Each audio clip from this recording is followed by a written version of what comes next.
Olá, gente. Essa é uma breve apresentação de como está agora o repositório Miner. Vou começar falando de uma classe de exemplo. É assim como está hoje para você, né, minerar um projeto. Né? Aqui é o RI de conexão do MongoDB. Isso aqui com uma breve busca lá no Google, MongoDB URI, você acha facilmente, né? Que você pode configurar outros parâmetros, como senha, qual vai ser o banco de dados de autenticação, etc. Aqui vou ter um exemplo bem simples, né? Está no meu localhost, na minha porta 27017. Aqui o nome do banco de dados. Iniciar a conexão com o banco de dados.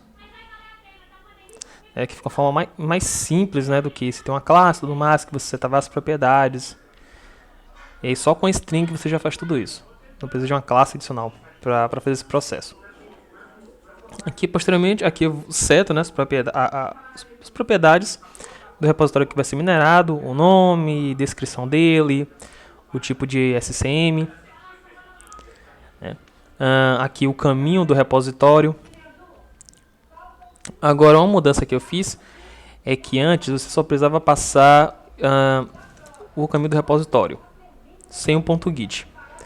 E lá dentro eu efetuava um processamento e verificava, né, que você, se não tivesse o /.git, eu ia adicionava /.git. Se já tivesse isso, eu adicionava. Então eu vi que era algo assim desnecessário, esse passo adicional de que tem que verificar a string, verificar se ela terminava com tal, outra coisa e mudar ela. Falei, não, o cara vai passar o path com o .git mesmo. E quando for salvar no banco de dados, eu vou salvar sem um git, ou sem um .git. Né? Na verdade, é a pasta do .git, né, a pasta git dentro do repositório, que contém, posso assim dizer, o banco de, entre aspas, o banco de dados do git, que é onde eu vou extrair os dados. Aqui eu seto só uma array list com as métricas que vão ser calculadas. E aqui da mesma forma, né, os antipadrões. Eu venho aqui, seto essas métricas antipadrões dentro do repositório. Agora a mudança que eu fiz em relação a esse repositório foi que antes a mesma classe do modelo era usada na mineração. Eu preferi não, eu criei uma classe separada. Você tem a classe repository, que é uma classe do modelo, e você tem a classe SCM repository, que é uma classe que vai servir somente como interface de configuração de mineração de um repositório. Porque lá você chegava, abria a classe, o repositório tinha commit e tal, isso não interessa para mineração. Isso não é interessante. O cara não quer setar essas propriedades, não quer usar elas. Então eu preferi criar uma classe separada.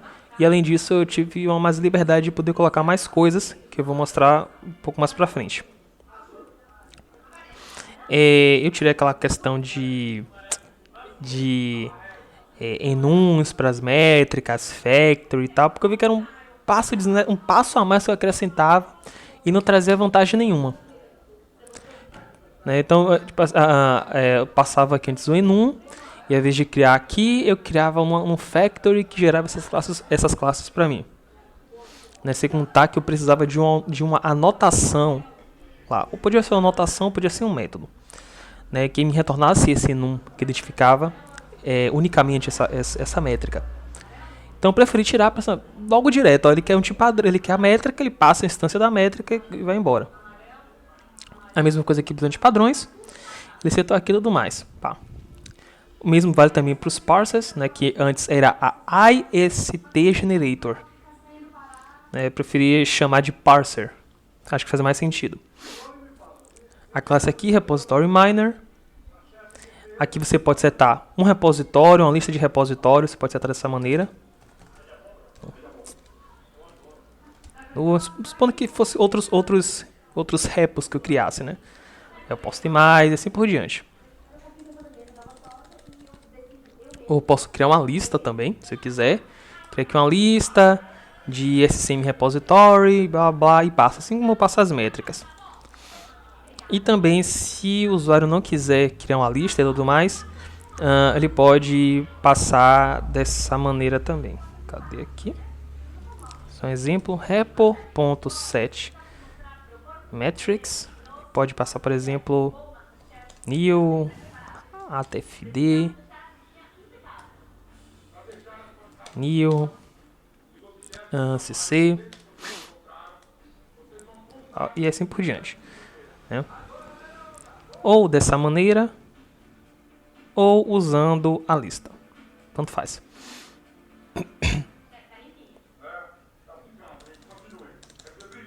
Essas classes, essas classes, esses métodos também de set também retornam a instância da própria classe. Então você pode fazer chamadas concatenadas, né, dos métodos. Assim, por exemplo. Em vez de fazer como estava aqui antes, né, repo.setMetrics, posso fazer isso aqui direto. Só isso. E aqui depois dentro dele, exceto repositórios, né, como eu já falei, você pode já passar direto uma lista de repositórios. E eu já vou minerar eles. Né, eu já vou minerar eles de uma vez. Você pode passar uma lista de repositórios, eu vou minerando um atrás do outro. Uma ideia que eu estava pensando antes, talvez botar threads, uma thread para análise de cada repositório, mas não acho interessante, tem que parar para analisar essa possibilidade com calma. De ele passar uma lista e aí você configurando, sei lá, você define o número de threads e para cada repositório é uma thread. Enfim, mas do jeito que está hoje, ele analisa cada repositório de cada vez. Né? Você vai passar uma lista, ele vai analisar um, depois outro, assim por diante. E aqui o mine é que ele faz essa mineração. Né? Ele pega a lista de repositórios que foi passada com parâmetro e faz a mineração deles. Os campos que eu acrescentei aqui no SCM. Né? Que nada demais. Path, name, description, SCM. Ou commit threshold. Isso aqui eu fiz. Porque o que estava acontecendo antes? Antes, quando você pegava os commits, para fazer análise, ele pegava os commits todos de uma vez só. Então, se você tem as 100 mil commits no branch, ele pegava os 100 mil commits e botava na memória. Com esse commit threshold, eu defino um threshold, um limiar para os commits. Então, assim, você vai pegar os commits de 3.000 em 3.000. Né? Então, ele pega, vai no repositório, pega os 3.000 primeiros commits, traz. Depois pega os próximos 3.000, assim por diante, até terminar todo, até passar por todos os commits. Foi uma maneira de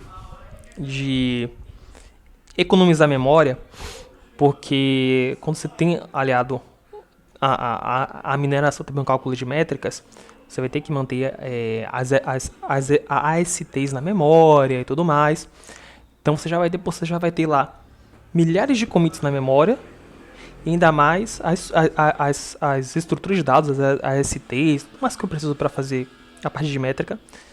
Aí eu vou ter as ASTs na memória, mais uma pancada de uma porrada de commits na memória, sendo que para mim só vai interessar um commit, né, naquele momento. Sempre ficar fazendo várias viagens, porque isso gasta mais tempo, né? Tem que ir e voltar, ir e voltar.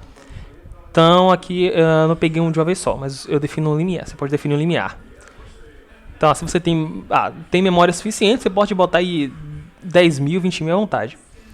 Uma coisa que eu fiz também que aqui está definido com valor default, 3.000, com valor qualquer que eu chutei.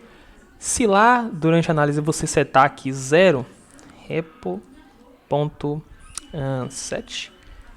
commit threshold, setar com 0, não vai ter limite, certo? Então, se você bota qualquer valor maior que 0, ele vai definir um limiar de commits que ele vai trazer. Se você botar 0, não vai ter limiar, vai ser como era antes, que ele trazia todos os commits de uma única vez. Então, botei 0, se tem 20.000 commits, vai trazer 20.000 de uma vez só na memória. Se você botar 10, ele vai trazer de 10 em 10. Traz 10, usa os 10, limpa a memória. Pega mais 10 e assim por diante. Aqui também, né, o char7. Só para uma questão, geralmente eu vejo muitos projetos que usam o TF8, né? Pouquíssimos que usassem outra codificação. Mas se o cara quiser, ele pode definir, meu char7 é um char7 AIX. Ele pode dizer qual o char7 do projeto dele. Esse char7 é importante, que ele vai ser usado na hora que eu for gerar string, gerar o texto, gerar uma string com source code. Aqui, quando eu extraio do Git, eu extraio só como um conjunto de bytes essas informações. Então eu preciso de uma definição de char7 para saber como eu vou transformar esse conjunto de bytes em strings. Aqui o binary threshold foi uma coisa que eu adicionei, como eu coloquei novos campos, né, que foi número de linhas adicionadas e número de linhas removidas, e também qual tipo de modificação que foi feita. Essas informações adicionais me obrigaram a ter que fazer um diff entre dois commits. Eu faço um diff basicamente entre eles. Se faz uma comparação, né? E aí, com o binary threshold, eu defino qual o tamanho máximo do arquivo, qual vai ser feita a diff. Por exemplo, tenho dois commits, certo? No commit 1, eu tenho um arquivo de, tem um arquivo de 20k e um arquivo de 10 megas. No outro commit, eu tenho commit 2 e tenho um arquivo mesmo arquivo de 20k, esse mesmo outro arquivo de 20 megas. Então eu faço a comparação. Aí eu vou lá e faço o diff do arquivo de 20k bytes com o arquivo de 20k bytes. Pá, beleza. Aí eu vou para o arquivo de 10 megas. E opa, passou de 2048. E esse limite aqui que eu defino é em kbytes, viu? Ele é em kbytes. Então aqui 2048 kbytes. Falou, opa, passou de 2 megas. Passou de 2 megas, ele, opa, não vou comparar esse arquivo. Aí esse arquivo ele não é considerado na diff. Porque você tem um custo muito grande, porque o processo de diff ele vai basicamente pegar um arquivo com outro, sair passando linha por linha comparando. Então, se for arquivo muito, esse threshold define que qualquer arquivo acima disso é um arquivo binário e não devo comparar. Para mim não é interessante. Só isso. E também uma coisa, se pensarem, né, alguma ideia, é que agora com essa diff que é feita, eu posso, em outras palavras, eu gero dois strings com a diff dos arquivos. Vou mostrar aqui melhor com um exemplo. Nesse método aqui mesmo, ó, que eu pego o número de linhas adicionadas e removidas. O que eu estou fazendo aqui? Eu peguei, fiz a diff dos dois arquivos, gerei aquela string de diffs, né? Outras palavras, uma string, né? Um arquivo lá um string lá com diff. E depois eu faço aqui, eu vou só caminhando por essa diff. Isso aqui é similar àquele negócio do GitHub. Quando você vê um commit que tem assim, menos e tem uma linha vermelha, né, e tem mais e tem uma linha verde, é equivalente a isso. Eu tenho aquela mesma, aquele mesmo resultado aqui. Por isso aqui que eu faço o seguinte, quando eu leio, deixa eu mostrar aqui, acho que vai ficar mais claro. Por exemplo, se eu for ver aqui o commit, eu já vou ver aqui um commit qualquer. Você percebe, né? Que tem aqui mais, menos. Então, é exatamente isso que eu tenho aqui. Tanto que você vê, se vocês perceberam, eu estou lendo, eu estou comparando a primeira linha, o primeiro caractere da linha, né? Se ele começa aqui com mais e tal, é porque eu tenho algo parecido com isso aqui. Então, eu tenho basicamente esse tipo de informação aqui, mas só que com a string grande, né, que eu posso fazer essa verificação.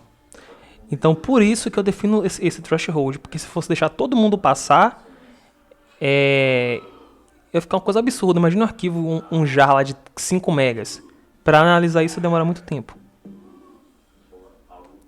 Ok, voltando aqui. Opa, fechei. Aqui os parsers, né? As métricas, os antipadrões e tal. Agora o ponto que eu queria discutir isso aqui. que até o momento eu não sei como a questão das métricas, né, para quem está trabalhando com métrica, como é que vocês vão fazer para arquivos que não são arquivos de código-fonte. Por exemplo, eu defini lá o README, por exemplo, o arquivo README. Como é que essas métricas vão tratar aí? Como é que as métricas vão tratar isso? Né? Porque então, por essa dúvida que eu não botei essas duas funcionalidades. O que isso aqui vai permitir? Porque assim, as ASTs só são geradas para as extensões reconhecidas por aqueles parsers. Então você tem um parser Java. O parser Java só reconhece arquivo .java. Então, se é .java, eu gero AST. Não é .java, pode ir embora. Com isso aqui, o que eu estou fazendo? Com isso aqui, ó, allow text files. O que ele vai fazer? Todo o arquivo de texto, todo arquivo de texto vai ser processado e vai para o cálculo de métricas. Né? Parecido com aquela má ideia que eu tive antes de colocar aquele none state generator, acho que era o language type none, enfim. Que ele gerava ST, mas ele só ia até a ST, até document, só tinha, basicamente era o nome do arquivo e o código fonte. Tinha de dois campos. Só tinha lá o document, acho que tinha o nome do arquivo, tinha lá o nome do projeto e o código fonte e o conteúdo contido naquele arquivo armazenado na string. Só que as métricas eu estava vendo não estavam usando muito desses tipos de arquivo. Então tem que ver com vocês aí que estão fazendo métricas, como é que os arquivos que não são arquivos de linguagem de programação serão tratados no projeto.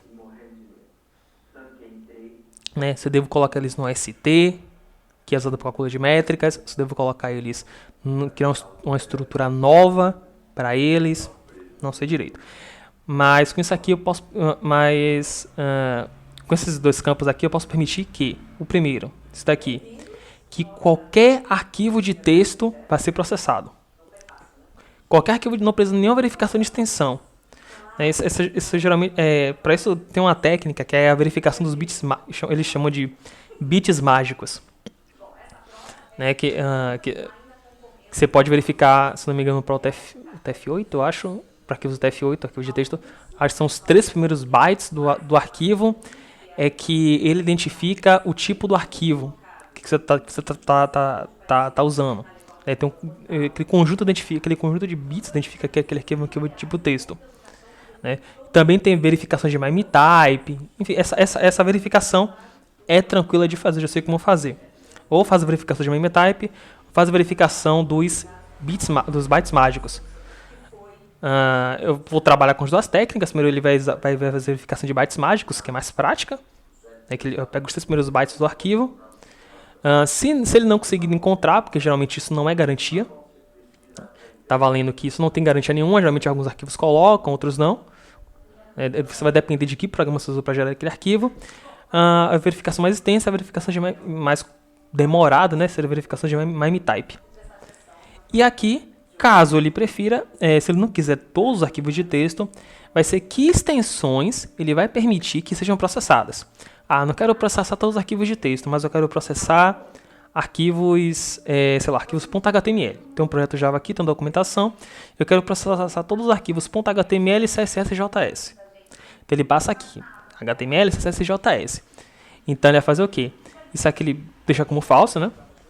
Porque se o allow text file estiver setado, ele vai pegar todo mundo. Para mim, arquivo de texto eu pego. Agora, se ele quer dizer assim, eu não quero todos os arquivos de texto, mas eu quero alguns arquivos de texto. Deixa isso aí como falso e seta aqui quais os arquivos ele vai usar, quais extensões ele vai querer.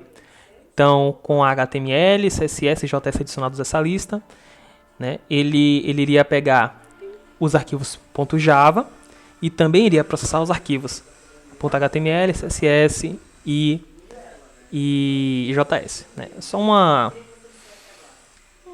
filtro mais específico, do que o allow text files. Mas por enquanto, como ainda não sei como esses arquivos que não são arquivos de código fonte, né, de alguma linguagem de programação serão tratados, preferi deixar essa parte em standby.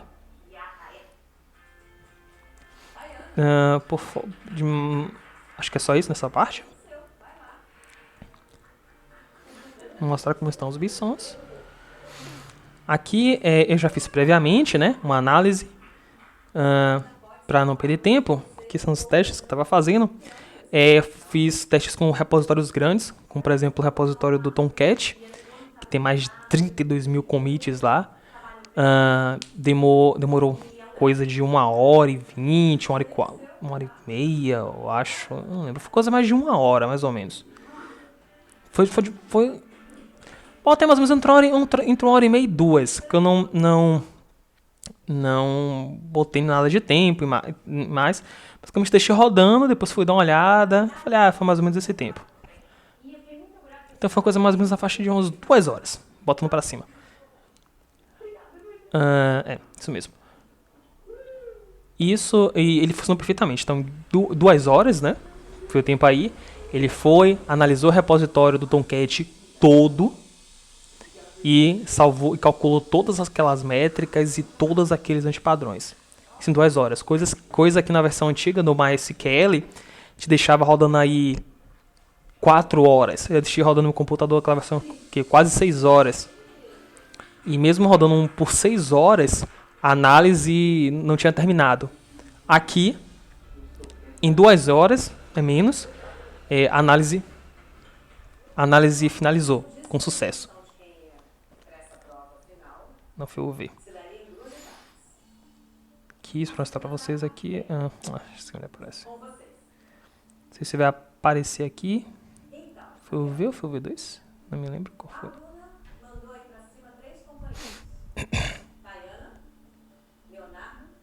Foi o V2. Foi o V. Commits. Isso. Não, 30 minutos. Foi 20 e poucos mil commits.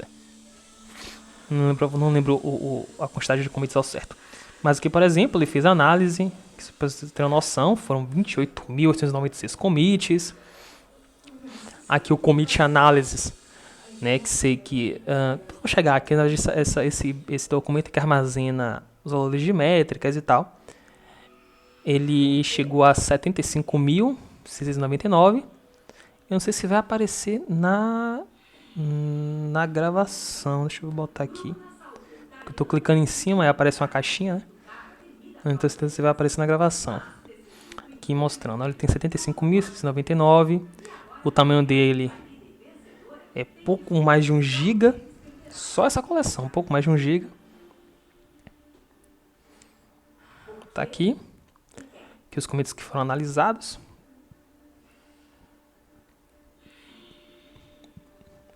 Foram 28 mil commits, tal. Aqui os repositórios, se não me engano, eu analisei dois repositórios. Isso foi do Log4j e foi o do Log4j e foi o do Log4 completo. Eu baixei todos os brands, baixei o repositório completo, baixei todos os brands, baixei tudo. Fiz análise e do Tomcat também. Acho que o Tomcat foi uns 20 e poucos mil commits, não lembro ao certo. Enfim, aqui eu já deixei aberto e eu basicamente exportei as coleções, né? Vim aqui no Mongo Chef, deixa eu achar uma versão aqui que eu testei. Você vem aqui, Export Collections, você escolhe uma pasta para export. Escolhe as coleções que você quer exportar, cria uma pastinha aqui, bota ele. Deixa eu botar aqui nessa pasta. Esse aqui que é export, ele vai exportar as coleções. Eu já fiz isso previamente para não perder tempo. Exporta eles como um JSON, já está aqui aberto. Essa é a cara de como está os bancos de dados, né? Vou começar pelo repositório. Aí tem aqui, né, o ID do repositório, que é é o hash, né, do caminho, o nome, a descrição, o caminho. Tá vendo se é um Git, o tipo do Git, o SSM. E aqui os contribuidores, né, o nome e e-mail de cada um. Opa, e-mail. Sim, lembrei. Acho que eu tava fazendo os testes aí, acho que eu deixei lá e-mail, deixei a string e-mail. eu vou corrigir isso num commit. O cara, eu sabia que estava esquecendo de alguma coisa. Tava fazendo um teste lá, deixei string e-mail. Porque estava acontecendo um erro lá. Aí eu queria ver onde era o erro. Mas isso aqui é bobagem. Isso aqui eu resolvo lá em um commit que eu vou mandar. E aqui são todas as pessoas que já fizeram algum commit naquele repositório. Esse aqui eu estou mostrando do Log4j, né?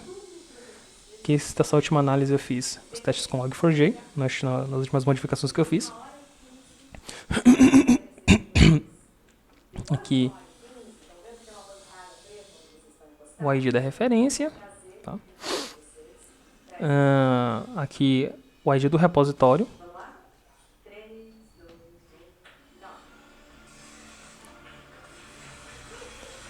Aqui o nome do branch, né? Do branch, da referência.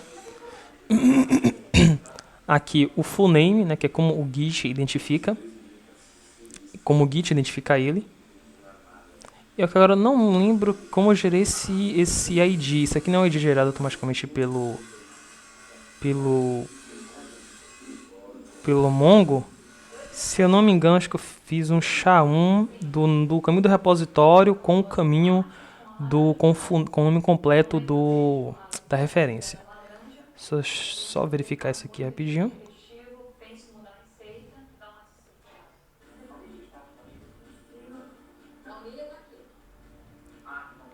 Get commits, get references, get commits from branch. Tá aqui, ó, get references, é esse? Get commits, deixa eu abrir o nome. Get references. Isso.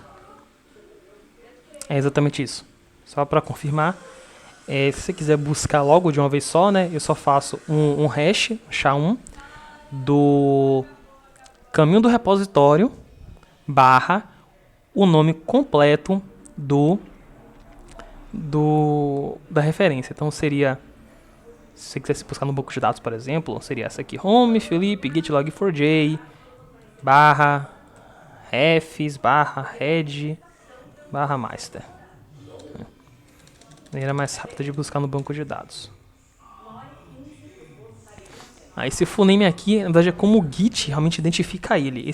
O name é tipo assim, o nome printável, o nome mais amigável, enquanto o full name realmente é como o Git identifica ele de verdade. Para evitar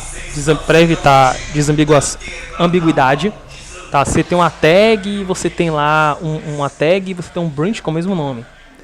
Então isso aqui quando você quiser acessar, para evitar essa ambiguidade, acho que por padrão ele sempre pega o branch, para você evitar essa ambiguidade, só você colocar o caminho completo, né? Seria isso aqui, por exemplo, se for uma tag, seria refs, barra, tag, barra, nome da tag. Se for um branch, aí seria heads, barra, branch name. É só isso, é só como o Git realmente chama aquela referência. O tipo, né, um branch, e aqui a lista de todos os commits que fazem parte que fazem parte daquela referência. E todos os commits que são apontados para aquela referência. Tá, aqui tem a lista com uma string, pá. Lista aqui é enorme. Tem aqui no caminho, ups, passei. Aqui tem um outro. Aqui já aparece um outro. Aqui já é uma tag, tá vendo? Ref tags. E assim ele vai, né? Que ele armazena todas as referências. Tudo isso no banco de dados. Isso eu queria saber quais são todos os commits daquela referência. Eu vou nessa lista e tenho essa informação. Commit. O commit tem o SHA-1 do commit, né? Que já vem do próprio Git. O message, eu tirei o que tinha lá antes, short message, full message, porque na verdade o short message é a primeira linha da mensagem, enquanto o full message é a mensagem completa. Então tinha uma redundância aí que não me era interessante. Tinha um campo que era a primeira linha do outro campo, só isso. Então, o short message na verdade era a primeira linha, até conteúdo até o barra N do full message. Então eu tirei, coloquei só message, ele pega a mensagem completa. Tá aqui a mensagem completa do commit. Aqui, porque você colocar um link explicando essa diferença, que tem essa diferença entre o que é um autor, que é um committer. Não vale a pena eu parar para explicar aqui, mas ele tem essa diferença. Então, você pode definir a data de autoria e a data que foi comitado. Nessa data que foi comitado lá pro banco de dados. Banco de dados, desculpa, pro repositório. Que eu pego a data que foi realizada a autoria e a data que foi feito o commit. Que, se eu não me engano, sobre essa data, a data da autoria é quando você, acredito que você faz o commit localmente.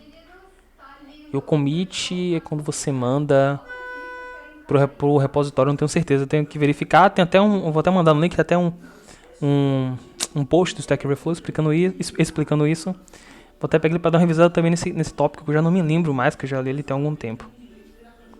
Mas tem aqui a data da autoria do commit, a data do commit, né, daquele commit. Aqui o repositório, aqui os parts, que o commit ele é armazenado como se fosse uma árvore. Então esse aqui você tem quem são os pais daquele commit, ou seja, na árvore de commits, quem são os nós que antecedem aquele commit. Né? Aqui a identificação do autor do commit, a identificação do committer, né, quem commitou. E aqui você tem as GIFs.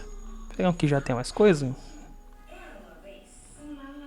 Aqui já tem mais algumas coisas. GIF é maior que aquele primeiro commit só.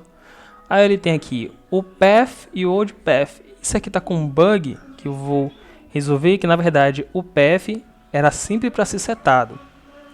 E o old path só era para ser setado quando houvesse um rename. Quando houvesse um rename. Só nessa situação. Mas foi uma bobagemzinha no código aqui que eu me passei, uma string setada errada depois que fui ver. Mas eu vou corrigir isso, já mando no outro commit também e refaço análise. Mas é bobagem isso. Deixa eu ver se eu encontro aqui get commits, get changes. Aqui nessa parte. O bug tá mandando isso por aqui, nesse if else aqui. O bug tá nesse if else aqui, é bobagem. Depois eu corrijo isso e mando no commit. Que é quando eu faço, como eu falei que eu faço diff, né, dos commits, o new path, tipo assim, eu faço diff do commit 1 com o commit 2. O new path é referente ao commit, ao path do commit 2, e o old path é referente ao path do commit 1. Aí, porque se tinha um problema, tinha que fazer uma verificação, porque o primeiro commit não tinha nenhum pai. Enfim, isso aqui é uma coisa bobagem de resolver. Só uma coisinha que eu me passei, que eu já tinha resolvido antes, eu botei esse if, porque na modificação nesse if else resolvo isso. Então tá aqui. O path vai ser sempre o caminho do arquivo. O old path, se o tipo de modificação for rename, vai estar setado. Se for tipo assim, uma modificação, uma adição, uma cópia, o old path não vai estar setado. O old path só vai estar setado quando for um rename. Ou seja, o old path vai ser o arquivo, o nome do arquivo antes daquele commit e o novo nome do arquivo depois daquele commit. O arquivo não foi modificado, o arquivo não mudou nem nada, não. Só peguei o arquivo e mudei ele de nome. Tem esse tipo de verificação agora. Só para mostrar aqui as coisas, tipo de modificação que eu verifico agora, se o arquivo foi adicionado, se o arquivo foi copiado, né, deletado, modificado, se abriu o arquivo, fez alguma modificação e salvou e comitou, ou se ele foi renomeado. Então eu consigo identificar essas coisas. Inclusive eu vou colocar o old path também, não só para rename, para copy também, certo? O old path para copy vai ser o caminho, né, do arquivo original, e o path vai ser o caminho do arquivo copiado, Essa cópia dá para fazer pelo comando git cp, né, que você copia um arquivo, você tem que criar um novo arquivo, adicionar a área de staging e tal. Aí o Git salva isso como uma cópia, né? Lá, posso dizer assim, no banco de dados de commits deles, de diff deles, ele salva isso como se fosse uma cópia.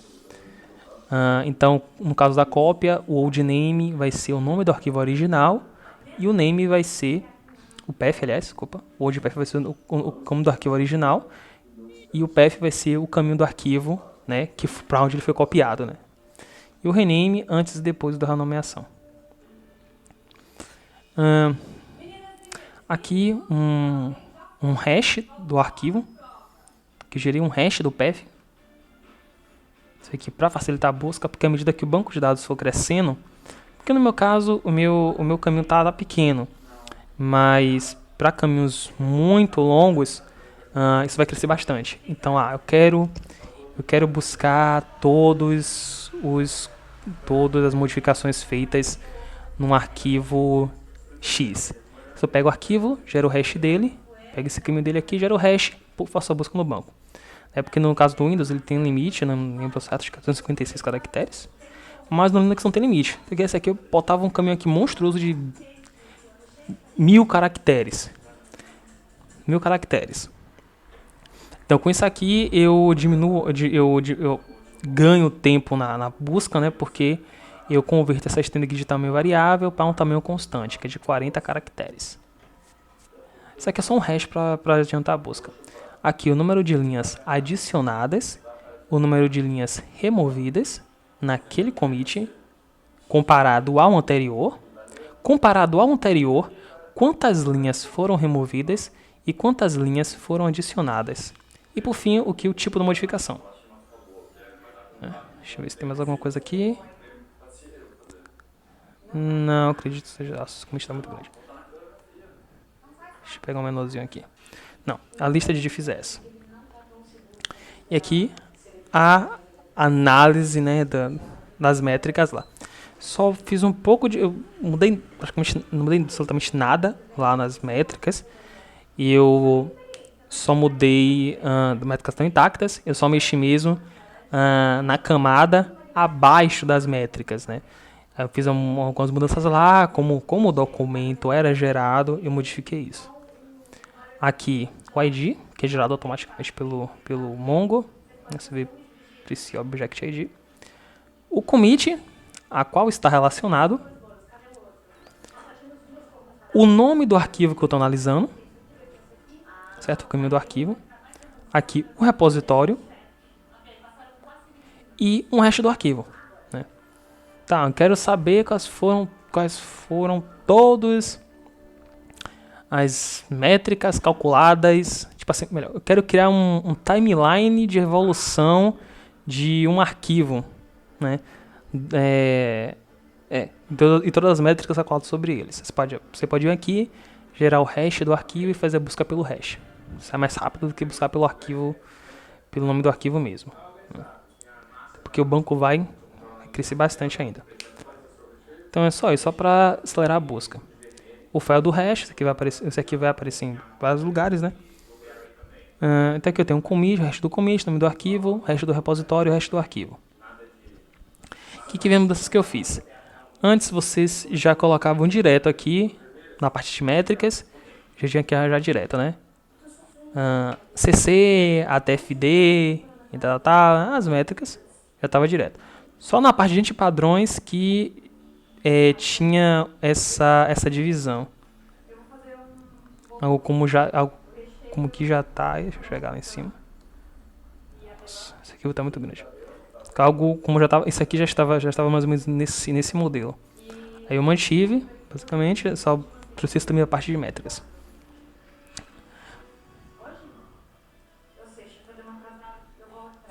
E coloquei isso dentro de uma coisa maior, né? Porque uma coisa que eu notei todas as métricas e antipadrões que são calculados hoje se baseiam que a ST tem uma classe. A ST tem que ter uma... Pelo que eu vi no código lá, a ST tem que ter uma classe. Né? Então eu falei, não, eu vou criar tipo uma hierarquia, né? E aí tem lá, né? O abstract types, que são tipos abstratos, que pode ser um enum, uma classe, uma interface, uma anotação. É que ele bota o nome da classe,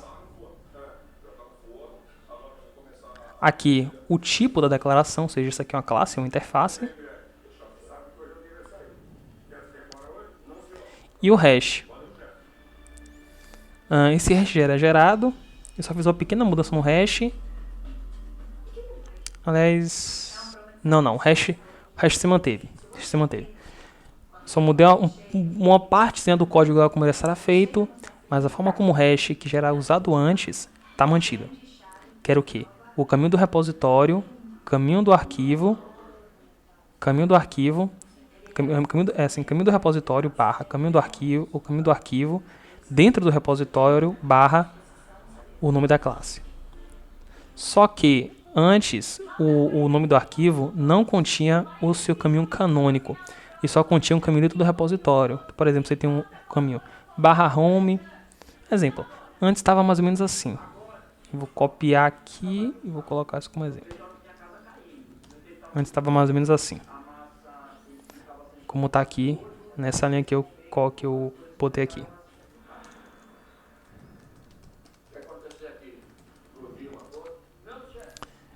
Porque ele só tinha o caminho dentro do repositório. Ou seja, o caminho começava a partir da pasta do repositório.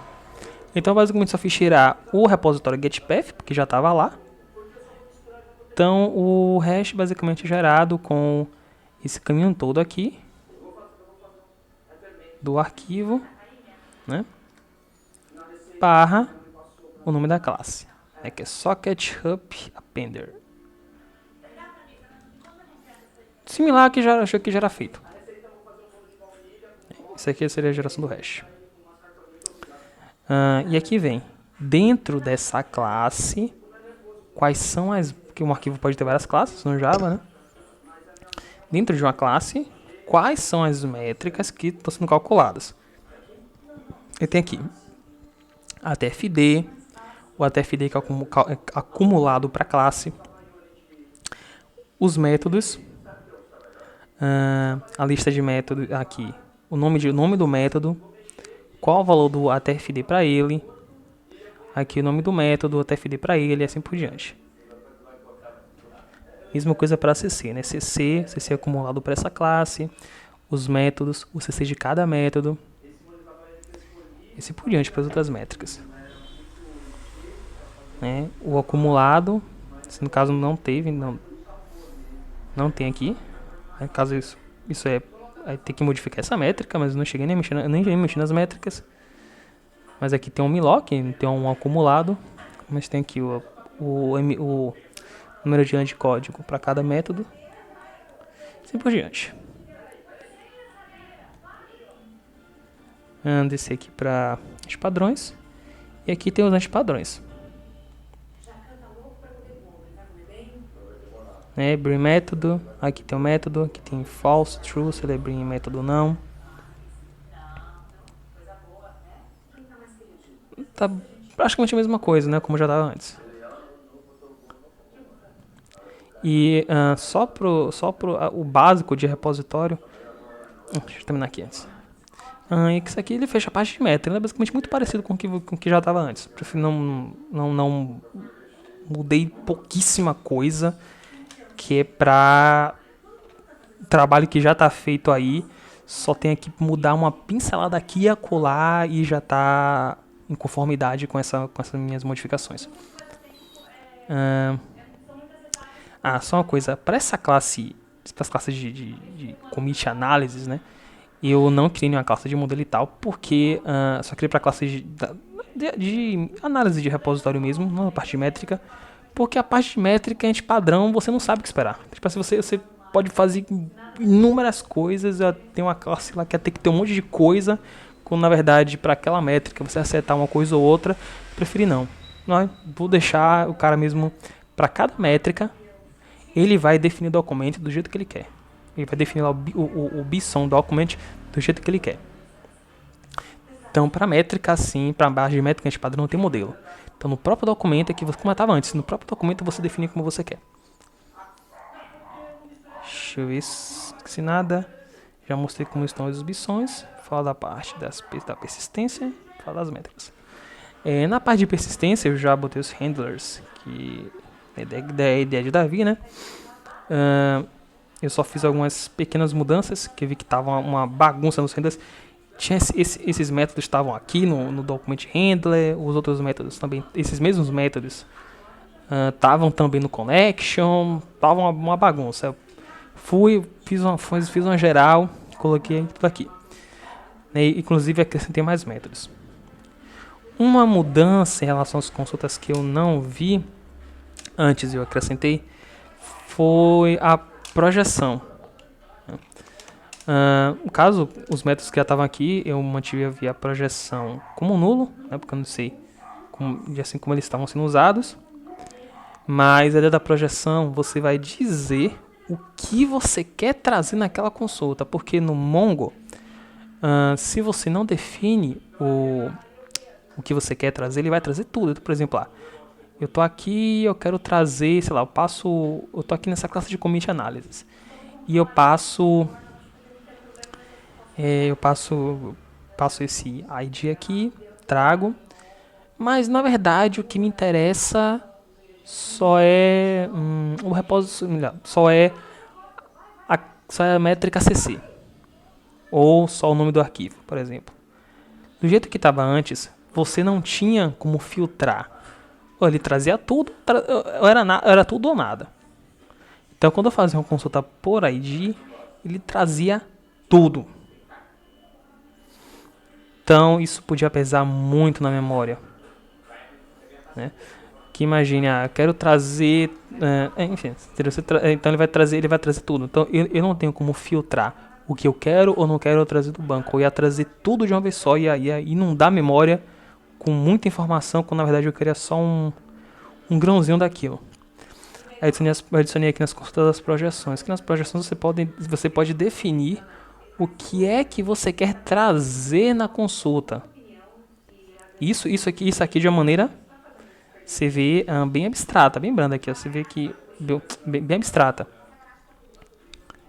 Tá aqui, ó, basicamente é um BSON, tá vendo? Find ID, você bota um BSON, projection, ele vai embora, ele passa aqui. E aqui só um método que esse foi o que fiz, né? Que isso foi o que fiz não. Já estava feito, não sei por quem foi, se foi o Live ou o Luiz, mas eu modifiquei. Que, por exemplo, aqui, ó, um exemplo. Nesse daqui, get all diffs. E aqui ele passa um ID de um commit. Então, eu quero pegar só os diffs desse commit. Mas como eu não tinha como não tinha nem a definição de projeção, eu trazia tudo. Então eu trazia ID, message, data de autoria, data de commit, trazia tudo, parents, autor, tudo. Quando na verdade só que me interessava isso aqui, ó. Diffs. Me interessava era isso, mas eu trazia tudo isso. Então o que eu fiz? Eu botei aqui uma projeção, eu botei, ó, fields, né? Tipo assim, tô dizendo aqui, ó. Isso aqui ele vai criar, você pode pegar um conjunto de projeções e vai criar uma única projeção. O que é que eu tô dizendo, ó? Inclua só diffs e exclua o ID, que por padrão sempre é trazido. Exclua o ID, que eu já tenho. Aqui em cima não tem porque trazer de novo. Exclua o ID e me traga só o campo diffs. Aí o que ele vai fazer? Ele vai chegar aqui nesse documento vai tudo isso aqui que eu vou apagar, ele não vai trazer. O documento retornado só vai trazer diffs. Então você vai direto ao ponto, você vai pegar o que você quer e você vai economizar memória e tal. Isso de uma maneira bem simples, só passando essa projeção aqui. Beleza. Deixa eu ver. Todos os já estão aqui já, né? Os handlers. E falar das métricas. Esse é um ponto bom para quem está desenvolvendo, para quem está trabalhando mais com a parte de métrica. É pelo seguinte, que eu estava vendo todas as métricas, elas trabalham, supondo que você tem uma classe, supondo que você sempre tem uma classe. Aqui, por exemplo, praticamente todas as métricas, elas estendem a classe Method Based Metric. Por exemplo, a classe CC é Method Based Metric Template. Você tem a TFD também, tem Mlock, e assim por diante. O problema que eu vejo aqui é o seguinte, é que ele sempre supõe que você vai ter uma classe. Ou seja, as métricas só prestariam basicamente para linguagem de programação como Java, né, que ele te obriga a usar orientação a objeto sempre. Mas só que eu vi que se eu simplesmente colocasse aqui um for e no todos os métodos, também não ficaria legal. Então o que eu tava pensando em fazer, quem fazer métrica pode dar ideia, as melhores, é você ter mais métodos definidos na interface de métrica. Como, por exemplo, calculate. Esse calculate, pode ser calculate to class. Aí um outro método, calculate to methods. Calculate to statements. Né? Isso leva em consideração linguagens de script, como por exemplo Python, PHP, que você não precisa ter uma função nem nada, você cria lá um arquivo e sai botando os comandos lá e ele vai executando. E aí o que acontece? E aí cada métrica iria definir o comportamento dela quando ela estivesse tratando uma linguagem de script, uma linguagem, né, orientada a objetos, que tem classe e métodos, ou quando ela estivesse tratando uma linguagem que não tem classe, só tem métodos, por exemplo C. Né, ela poderia definir um comportamento. Se for tratar uma linguagem a la Python, script, você vai usar o calculate to statement, né? Para Java, calculate to class. E para C, você vai usar o calculate to methods. Porque eu estava vendo que se eu fosse colocar aqui, já aí direto, se fosse colocar já direto em um único método, o tratamento para os 3 casos, ia ficar um negócio meio bagunçado e ia ter uma mistura. Por exemplo, no calculate de CC. Calculate de CC, você tem lá o CC para os métodos e o CC acumulado para a classe. Isso numa linguagem de script, por exemplo, script Python, não faria tanto sentido, porque não necessariamente você vai ter métodos. Tipo assim, você pode ter o CC do arquivo, o CC da script. Você pode ter um CC da script. Ou você pode ter um script lá com os métodos e você não quer ter um CC acumulado da script. Você quer ter só o CC da script, né, o que não está dentro de nenhum método, e a script lá dos métodos. Você pode ter... A métrica pode querer ter um comportamento diferente. Mas ao mesmo tempo ela pode querer reaproveitar coisas. Como, por exemplo, eu quero reaproveitar esse método aqui, que eu já faço a verificação da expressão para cálculo de CC. E eu não quero ter que reprogramar isso, enfim. Quero ter que reprogramar isso. E nem ter que estar chamando uma classe para isso. Né? Botar esse método como público ou tal. Não, então eu pensei em fazer aqui, ó. Você aqui dentro, você teria o calculate to metric, to statements e to methods. Dessa forma, cada cálculo de métrica iria definir o seu comportamento, o comportamento que ela achar mais adequado, quando ela estivesse tratando com um arquivo que tem uma classe, com um arquivo que tem método, com um arquivo que só tem comandos. Vai ficar um negócio não ficaria bagunçado. No caso a classe não quisesse tratar isso, ó, eu tenho lá a minha classe, ela só serve para Java, só serve para linguagens orientadas a objetos. Eu não quero levar lá para C, por exemplo. Beleza, só você chegar lá e não fazer nada. Ela tem void, porque fosse lá public, void, calculate to methods. Aí ele recebe lá alguns parâmetros. Só chegar aqui e deixar o método vazio. Ou seja, você não ia fazer nada. né?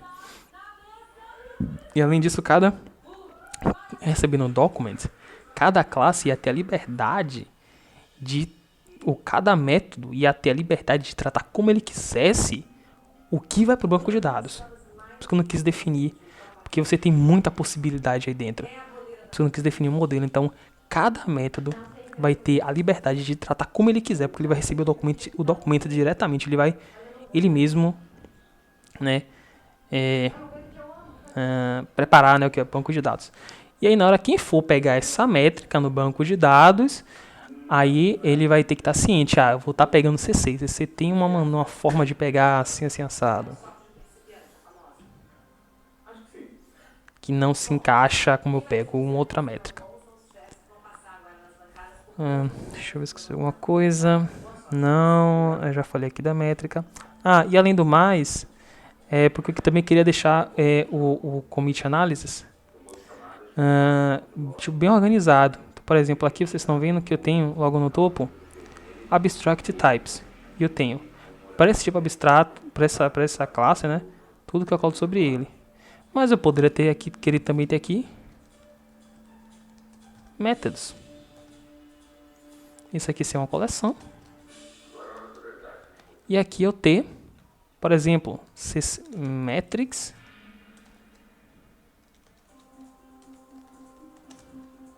Aí eu ter aqui cc,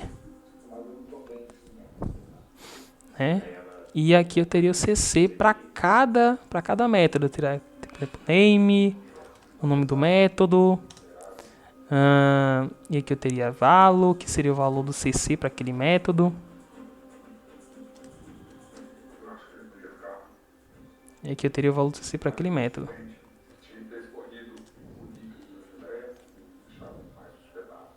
Né? Seria mais ou menos assim. Não sei se é o ponto que a gente pode dar para sentar, discutir e ver como vai ficar isso realmente.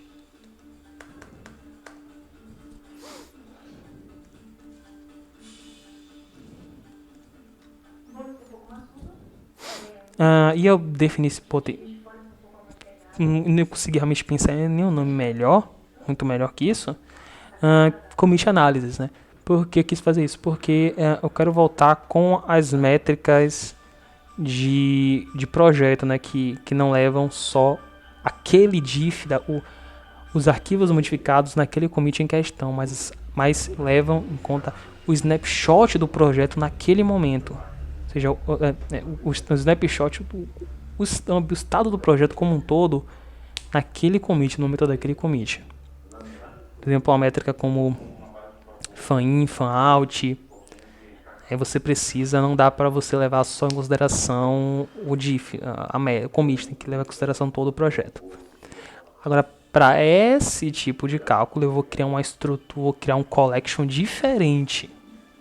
Eu vou criar uma coleção diferente. Já vai ter a métrica, commit analysis, são as métricas calculadas por commit. E snapshot analysis, por exemplo, seria as métricas calculadas naquele snapshot. Mas ainda estou amadurecendo essa ideia, ainda não defini ainda nada muito certo. A gente pode sentar e conversar e ver como é que vai ficar isso. Principalmente para quem está calculando as métricas, né, que são maiores interessados, prejudicados ou beneficiados nesse ponto. E eu acho, deixa eu ver, falar das métricas, já falei. É só isso. Já fiz alguns testes, já fiz os testes aqui no Linux. Tá funcionando aqui, como vocês puderam ver. Daqui a pouco eu vou pro Windows, eu vou terminar de instalar algumas coisinhas e vou fazer uns testes lá. A priori eu vou pegar, vou subir vou fazer vou fazer o merge do pull request, vou subir as modificações que eu falei aqui, né, alguns pontos bobos assim que me passei mesmo, esqueci. Vou subir e acho que por enquanto é só isso. Acho que por enquanto é só isso. E eu vou fazer os testes no Windows, depois que eu finalizar essas pequenas modificações. Qualquer erro, qualquer problema eu comito lá. Vou pro Windows daqui a pouco, vou preparar todo o ambiente lá que não preparei nada ainda no Windows. Valeu, tchau.